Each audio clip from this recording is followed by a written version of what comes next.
Hey guys, today I'm going to showcase a 2-card infinite negate combo with cubics. It doesn't necessarily just have to be these 2 cards, it can also be these 2 cards, or even these 3 cards. But we'll just start with this hand for now. All the other combos do just end up with Dooza and Quick Launch in hand. So it doesn't matter what you use first. Say we use our quick launch first here. We can special summon Rocket Tracer straight to our field. And now we can normal summon this Dooza, the Meteor Cubic Vessel, in order to send one cubic card from our deck to the graveyard. Now one thing to notice, every single cubic spell or trap has a graveyard effect. And in my opinion the most broken one is Unification of the Cubic Lords. Now since Rocket Tracer is a tuner, we can use both of them in order to special summon Crystron Halqifibrax straight from our deck. Crystron Halqifibrax, well actually no, Unification of the Cubic Lords activates as Chainlink 1 since a cubic monster was sent to the graveyard. And Halqifibrax will activate as Chainlink 2, special summoning Olion straight from our deck. And then this Unification will special summon another Dooza from our deck. This Dooza will send another Unification from our deck to the graveyard. Next we can link away that Halqifibrax into a Link Cross, and this will summon 2 tokens to our field. Now we can use this Olion and one of the tokens in order to special summon Metal Marcher to our field. Metal Marcher will Olion will activate as Chainlink 1, Metal Marcher will activate as Chainlink 2, so we summon our Olion and we get a level 3 token over here. Now since Dooza is a light monster, so is Link Cross, we can use both of them in order to summon Union Carrier. Now to the summon, the summon of Union Carrier will be Chainlink 1, and Unification of the Cubic Lords will activate as Chainlink 2. We banish it to summon our last and final Dooza from our deck. And this one will be sending Cubic Karma to the graveyard, because we can get extra pluses of Cubic Karma later. So now we use the Metal Marcher mech and this level 1 token over here in order to special summon Herald of the Arclight to our field. Since both of them are level 4, we can overlay into Force Strix. We can detach 1 material, it doesn't matter. And we will search our usual Singing Lanius to our hand. We will special summon Singing Lanius, then use him, Singing Lanius, and the token in order to special summon our Simorgh. Now right now we still have a Cubic Karma in our graveyard. We can banish it in order to add any cubic monster to our hand. It doesn't really matter what we add right now. Maybe if you were able to get some extra cubic cards on the field, maybe somehow you could. It's just any cubic. No, I think it's a cubic monster you have to add. Yes, it's a cubic monster. The ones I like to add are either this V-Jam, the Cubic Seed, or this Gira Guila to our hand. Doesn't really matter right now.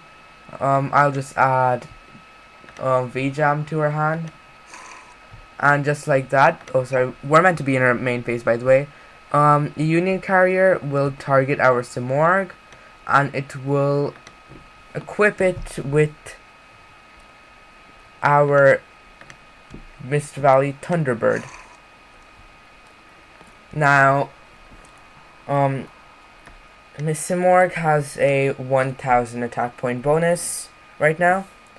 and during our end phase we can special summon Apex Avian straight from our deck, and just like that we have infinite negates on the board.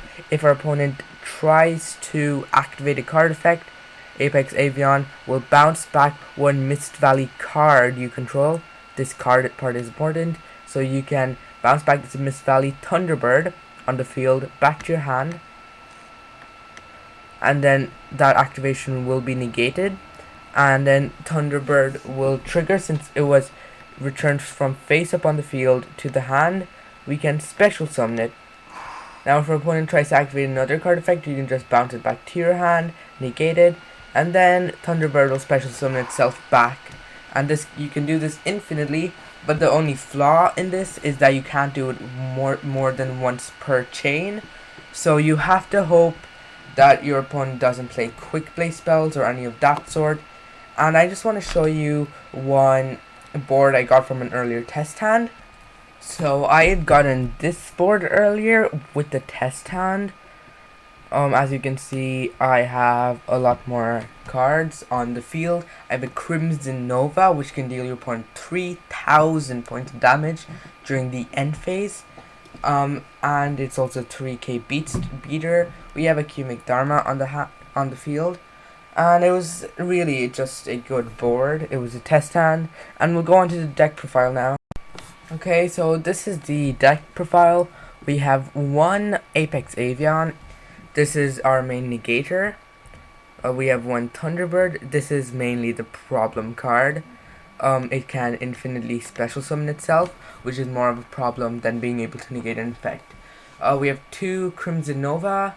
I run two Crimson Nova because why not? You can pretty consistently summon him, seeing the amount of cubic cards we run in this deck.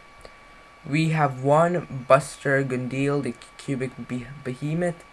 Thinking of cutting him down and thinking of not really running him and running maybe one more Crimson Nova. You know, I think that's the play because Crimson Nova does not burn out any resources, so we can just go into another Crimson Nova.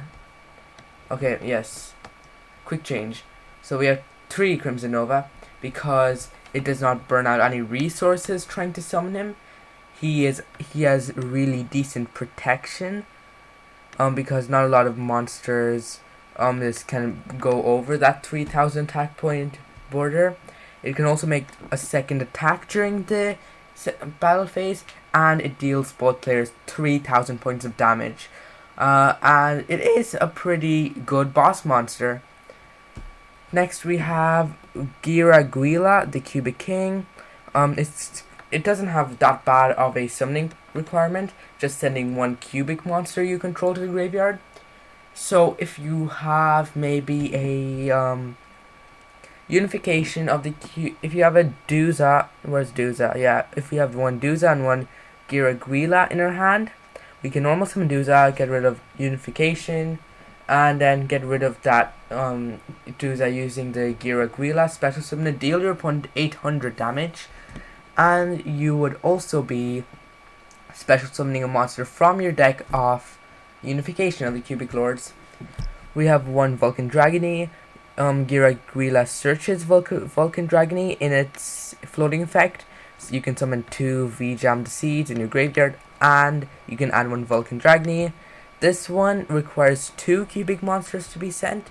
It also deals your opponent 800 damage when it is summoned, and if it's destroyed, if it battled, it can summon 3 V-Jam the Cubic Seeds, and it can add one Indiora, the Doomvolt, the Cubic Emperor, blah blah blah. This dude, sometimes I summon him off Cubic Unification if I've run out of Duzas maybe, and he has an excellent floating effect. You can summon 3 cubic monsters from your graveyard, and you can add 1 cubic card from your deck or graveyard to your hand, which is really good advantage, especially if you're able to summon them for free off unification of the Cubic Lords. We have Triple Duza, our main starter. 99% of the time you'll want to send unification. The other small part of the time you might want to send Cubic Ascension if you're going second, or Cubic Karma if you have already maybe sent Unification off a Foolish Burial Goods or something on those lines. 2 Rocket Tracer, mainly because we can summon it off Quick Launch straight from our deck. 1 Singing Lanius, it's a free summon if we control an Xyz monster. Our Blackwing engine has 1 Blackwing Crystal to Crack of Dawn, triple Boreal Sphere, and 2 Zephyros the Elite. It's really good. It's not really good. We usually search it off if we're able to summon our Y-Strix from our deck. That's mainly the only time we do summon it. So now next we have our Mecha Phantom Beast Olion. It's a free summon off Halki Fibrax. It can summon a token when it leaves the field, and you can summon it off Marshall Mech because the token's link cross summons are level 1. And then you're basically just summoning a free monster from our extra deck if you use him and one of the tokens to summon him. Lastly, for a monster, we have triple V-Jam Seed. He has a really good battle effect, can't be destroyed by battle, and you don't even take damage if you battle with him off Cubic Dharma. And basically, he can, if he battles a monster, you can put him in your spell trap zone, then place a cubic counter on one of your opponent's monsters, and those monsters cannot attack or negate or activate their effects. And during your main phase, you can recur him, which is absolutely brilliant. So if you attack into something your opponent controls using him on your turn during your main phase 2, you can just bring him back. For spells, we have 1 rank up Magic Soul Shape Force to rank up our Force Strix into Cyber Dragon Infinity in case we hard draw it. 2 Cubic Dharma, it can maybe discard a Unification or a Cubic Karma that we might have in our hand, and on top of that we can draw one, which is brilliant. A Cubic Karma, it can get rid of, there's a small combo you can do with a Duza and Cubic Karma. Normal summon Duza, send Cubic Ascension to a graveyard.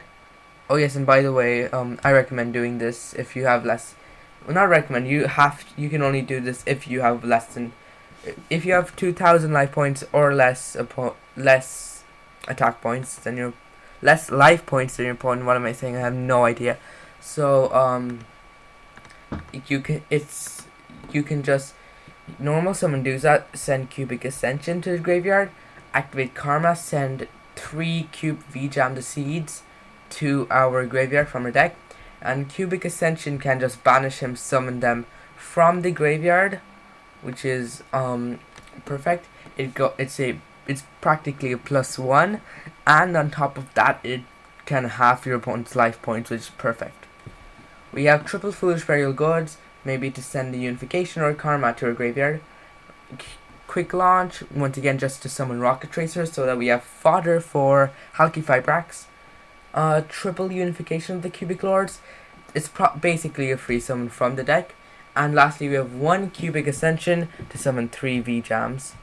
That's all for the main deck. We have in our extra deck we have 1 Cyber Dragon Infinity to special summon off ranking up of Soul Shape Force. We have 2 Force Strixes, 1 to add Singing Lanius, the other in case we have a Blackwing in our hand. We can summon Y-Strix and then special summon that Blackwing. Avermax to protect our Thunderbird over here. We usually summon it on our opponent's turn using IP Masquerena and Union Carrier. We have Appaloosa. This deck can sometimes it can choke, so you can just summon Appaloosa, and in case you're not able to get the combo, it's a really nice tech option. Simorg, the Bird of Sovereignty, you can it's the card you use to special summon Apex Avion straight from your deck. Y-Strix special summons Zephyros the Elite straight from your deck, which is brilliant, especially if you have a Blackwing in your hand beforehand. Union Carrier equips our Simorg with Thunderbird, mainly because we need it on the field to bounce back with Apex Avian. We have Bujinki Ahashima. It's the new Bujin Link monster once again. It can summon 2 monsters with the same level, 1 from your hand, 1 from your graveyard. One problem with this deck is it can fail pretty hard at accomplishing it. So if I summon it if I have a Borad's Spear or one of these level 4s in my hand beforehand, then I can instantly go into a 4-Strix. Crystron Halkifibrax special summons Olion, IP Masquerina, maybe if I'm not able to get quick launch, maybe if at most I was able to just get maybe 1 or 2 summons, I do go into IP Masquerina to trigger unification of the Crimson Lords. Not Crimson Lords, Cubic Lords. And Link Cross converts Halkifibrax into 2 tokens. For synchros, we have Borreload Savage Dragon. We can easily just summon it off Rocket Tracer and Duza. We have Arclight. You can once again summon off maybe a Marshall Mech and one of the Link Cross tokens. And finally, we have Marshall Mech. Marshall Mech revives Olion, and it can convert maybe an Arclight into a tuner. So you can use even that to go into Borreload Savage Dragon. So thank you for watching this video, and I'll see you, and like and subscribe, and I'll see you in my next video. Bye bye.